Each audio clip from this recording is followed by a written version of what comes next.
Hey, what's up, all of you beautiful subscribers? Welcome back to the Chapple Show. So what's on the docket today? We're going to talk about one stock that dropped 27% in one day, and it's a pretty big company. We're going to talk about that. We're also going to talk about our stock market winners and losers, some tax stuff, some small business stuff, the lottery. We're going to talk about a bunch of stuff today, some government and healthcare stuff. So anyways, let's get started here. There was one stock that dropped 27% today. And it's a big company that you've all probably heard of, and that is Foot Locker. Foot Locker did not have a good day. By the way, fast fact, it was founded in 1879. I did not know that until today. But Foot Locker down 27%. So why is this? Well, this is one of the cases where an earnings report kind of gave a proper guidance to a stock dropping. Do I think it deserves to drop 27.92% in one day? Probably not. But here's the deal. Here's what happened. So Foot Locker released its earnings report, and pretty much what happened is that they expected earnings of 90 cents a share, and they only had 62 cents a share. So their profit or their earnings missed the mark by about 40%, I believe. And so this is the biggest drop they've had since 2008, I believe. Let's take a look here. Let's go back to the stock history. 2019. They've been around so long. They've been a public company a long time. So yeah, in 2008, they dropped from 13 or 14 cents a share down to $5 a share during the recession. But man, they fell off. They've fallen off a cliff since even like January. They're down 55% essentially on the year. I mean, it's pretty rough, and this is the Amazon effect. And you know what? Because this stock was down, we're actually just going to jump right into some of our stock market winners and losers today. So because Foot Locker was down and because they had bad earnings, and they also had bad same. Wall Street likes to look at like same store sales and things along those lines. Those were terrible numbers. They were down, 6%. Everything was down for Foot Locker because they're a retail company that is just kind of dying off again. They're not dying off. I mean, they're a $6 billion market cap company. Their valuation is still higher than it was in peak 2007. So, I mean, it's not like they're doing terribly at this very second. But anyways, so Nike is down 4.3% today, largely because of the Foot Locker stuff. I mean, Foot Locker is what sells their shoes. Even though Nike is transitioning into online and direct-to-consumer sales. Under Armour, same thing. I guess that they sell shoes at Foot Locker, but I didn't know that they were a big supplier to Foot Locker, but I guess that they are. So Under Armour is down 3.87% today. And just what do you guys think of these clothing companies? All just kind of going downhill this year. Do you think it's possible to rebound? Things that require fitting is something a little bit strange to me, because I do think that bricks and mortar, again, not all of them are going to go bankrupt. Not all of them are going to go the way of the dinosaur, but some of them that don't adapt and don't at least sell some stuff online, they're going to go the way of the dinosaur.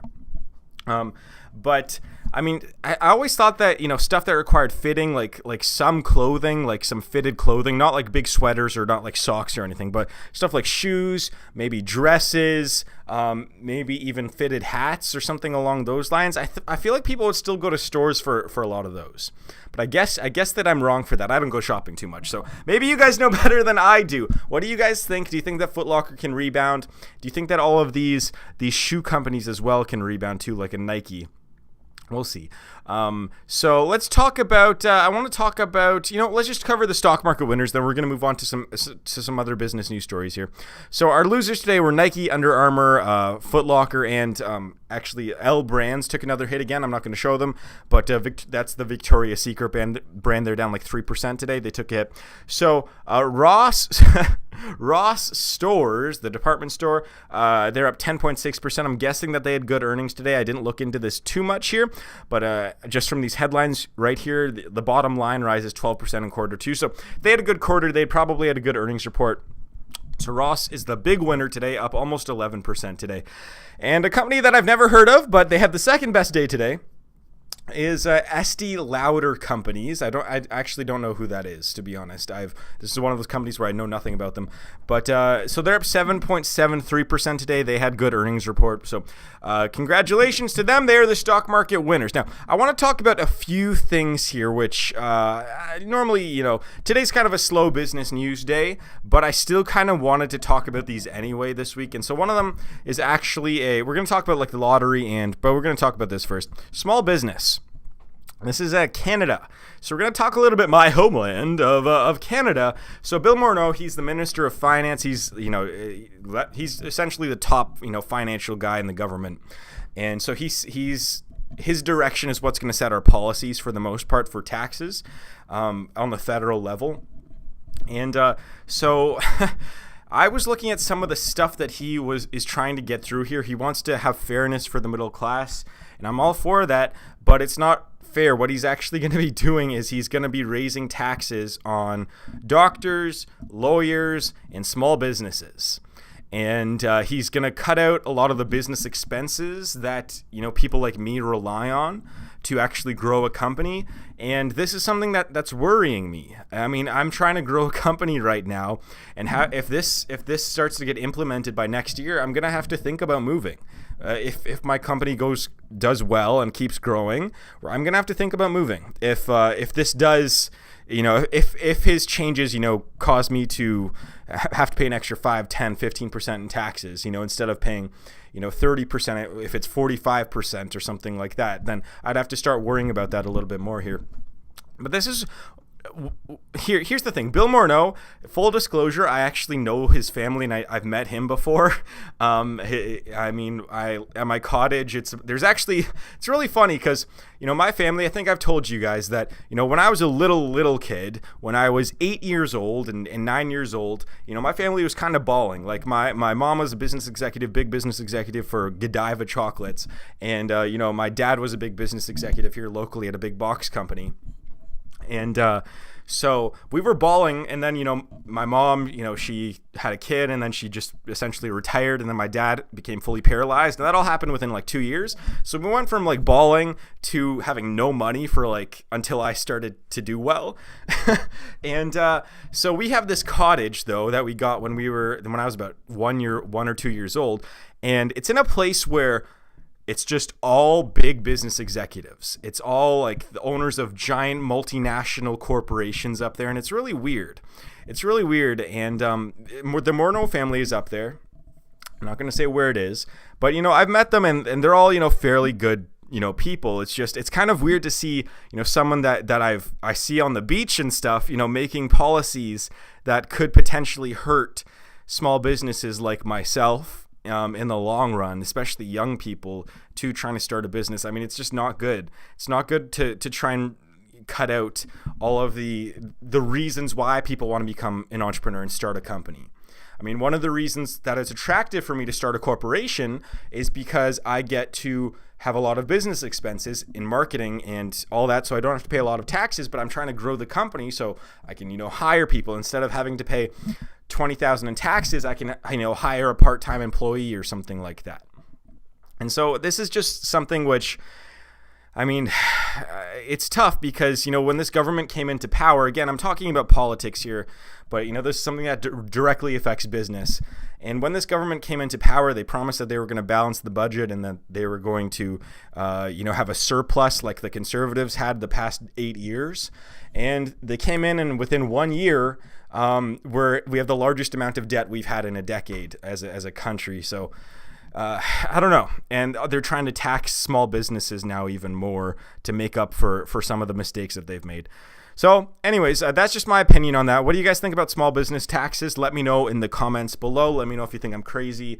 This is just my opinion from someone who actually has a small business and how it just really sucks. I think that it's bad, and it's going to suck for me. And, if the money was going towards, I don't even know.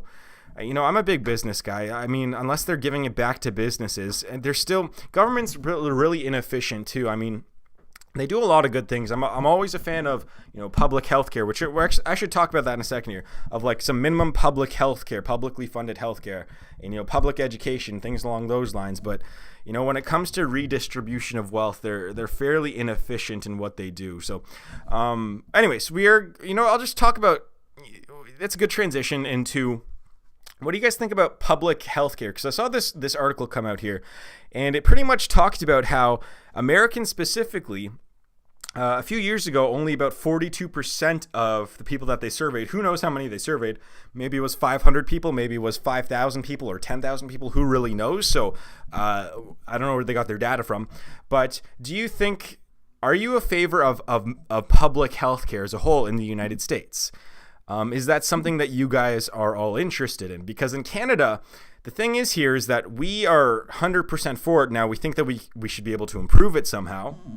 We'd like to improve it, but it's something that's not even in a debate with any elections. Like, no conservative or no liberal party member is ever going to be like, we should just abolish this public healthcare system, because that's something that all Canadians actually really like for the most part here. Even though people do have problems with it, it's nice to have that. You don't have to think about paying your medical bill, because it's just you walk in and you walk out and it's just your card and then you're done. You don't have to pay anything. So it goes through your tax dollars. So anyways, this stat showed that 42% of Americans in 2013 were in favor of publicly funded healthcare, and now that number is up to 60%. And I don't really know, again, what their survey, where they got their numbers from, but are you guys in favor of that? And have you changed your opinion on publicly funded healthcare in the past few years? Now, here's the deal: is that a lot of people think that implementing a system like that into the United States would be, fast and easy, and just would take 4 years or 8 years. In Canada, that took from beginning to end about 4 to 5 decades to implement a full national publicly funded healthcare system. It also involved a lot of doctor and healthcare strikes, and people died. People died during it. And that's something that, a lot of people have to take into account. It's not going to be an easy fix if you guys would want that into your country. It's not something that's going to take 1 or 2 or 3 or 4 years. It's probably going to take at least a decade to fully implement this. So anyways, what do you guys think about all of that? Let me know in the comments down below. Are you a fan of publicly funded healthcare? Are you a fan? I see both sides too.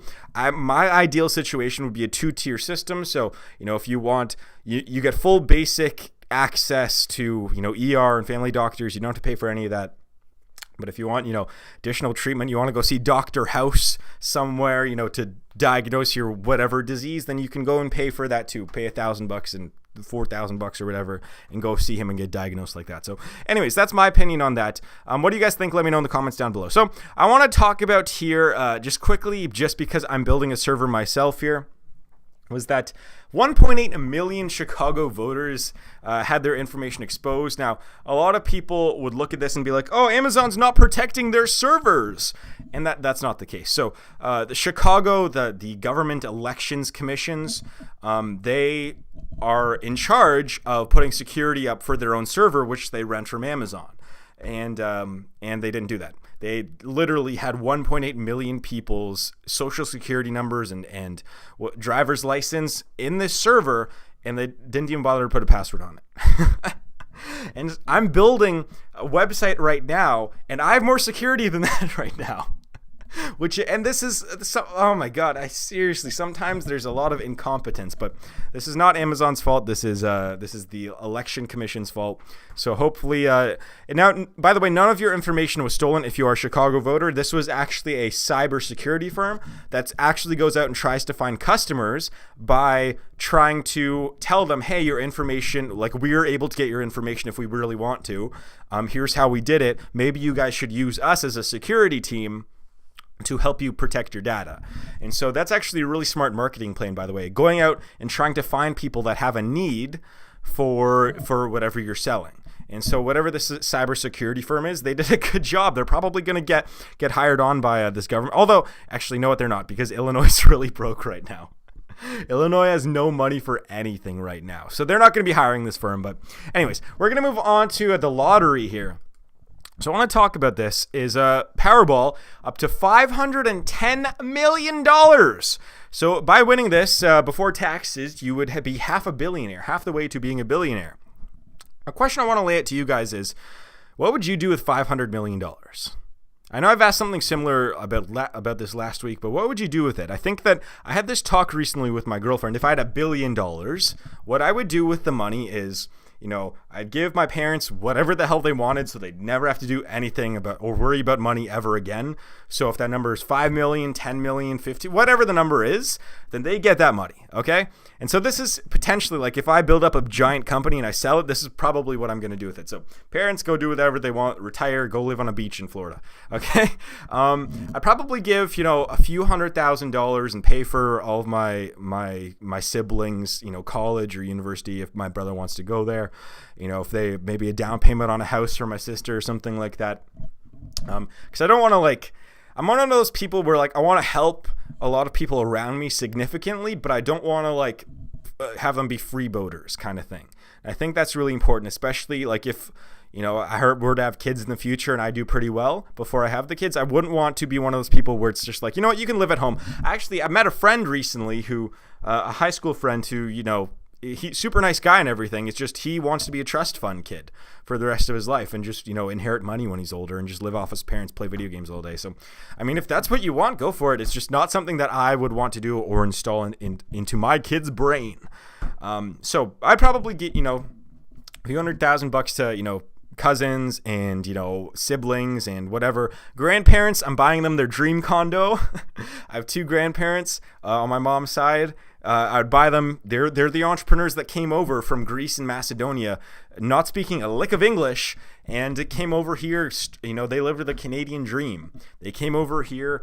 They were factory worker. One of them was a factory worker. My grandpa started opening a bunch of shops and selling pop and food and all that.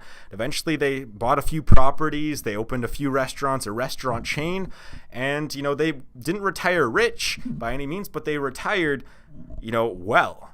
They own their own house straight out in Toronto. It's probably worth $1 million right now. And they lived the dream. They lived they escaped their country, during the war, World War II, and they came over here.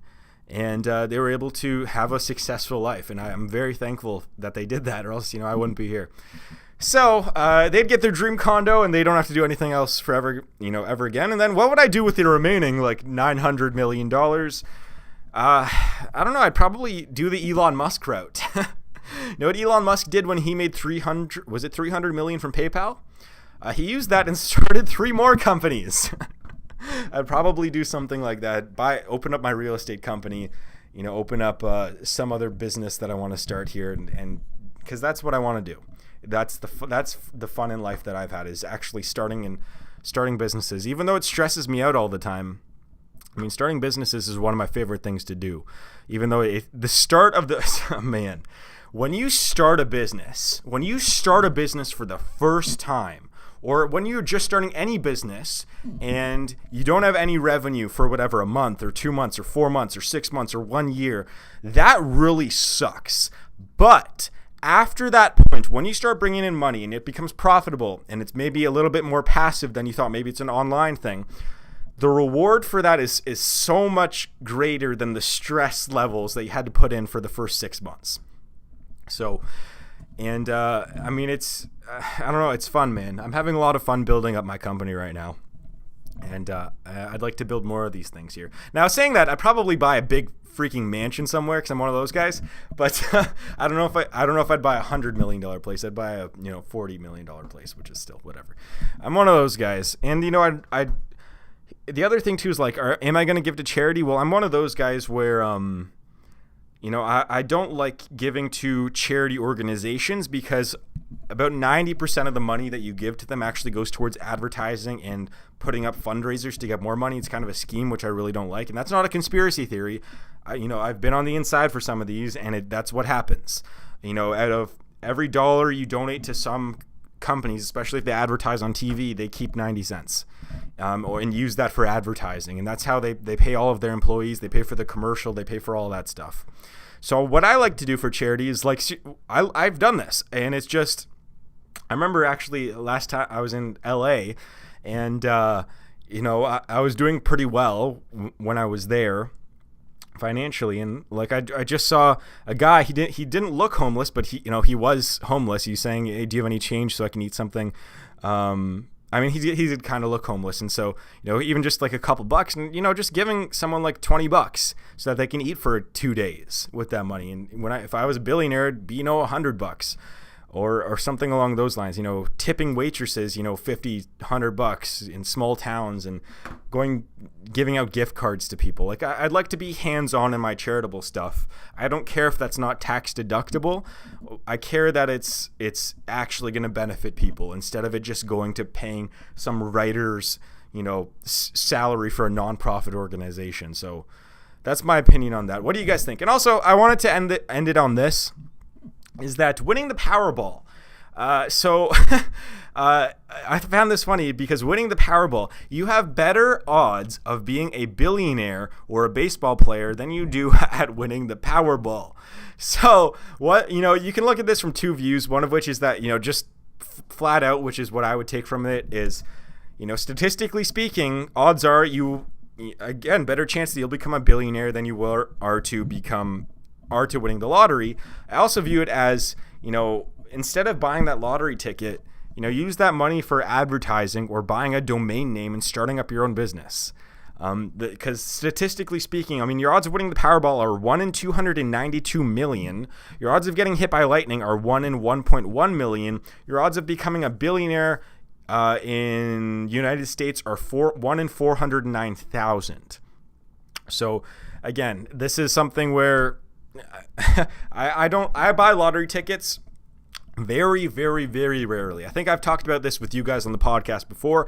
I buy lottery tickets maybe once a year, and actually the last time I bought one was in last May, I believe. I think it was last May. It was right before the summer, and the ticket was $5. And I won like $20 on my first try, and then I used that, bought more tickets, and then eventually I won on one of those, and I bought more tickets and more. And I had one ticket. That one $5 ticket lasted me for the entire summer, and I played almost every single week. It was about 3 months. So what is that? 12 times in a row where I've won, 5 to 20. I think I did win like a $50 or $100 once. I didn't win 100. I think it was like $50 or something. I feel like it was something around there, or maybe it was like $20 in a free ticket or something like that. But if you buy a lottery ticket, don't ever plan to win. If you buy a lottery ticket, just know you're buying that temporary, placebo kind of hope that you get in your brain. That's all you're buying, because you're just seriously losing money. You might as well just be playing an arcade game for the most part, which by the way are largely rigged. I guess kind of like the lottery too. The lottery. I hate when people say this because it's, for people who buy lottery tickets, they get mad at me. But the lottery system is kind of a tax on poor people. It's very, very rare that rich people will buy lottery tickets, or upper middle class people, because they know it's a stupid investment. Plus they also have money, so that's the other thing too, right? And I think that when you buy a lottery ticket, you are you're buying hope, but you're not buying control. And I think that saving up $5 a week or $10 a week, $15 a week, instead of spending it on lottery tickets, using that to invest in something that is controllable, I think that's the best thing that you can do with that, instead of buying the ticket itself. Using that to, maybe grow a Facebook page, or start a website, start selling stuff online.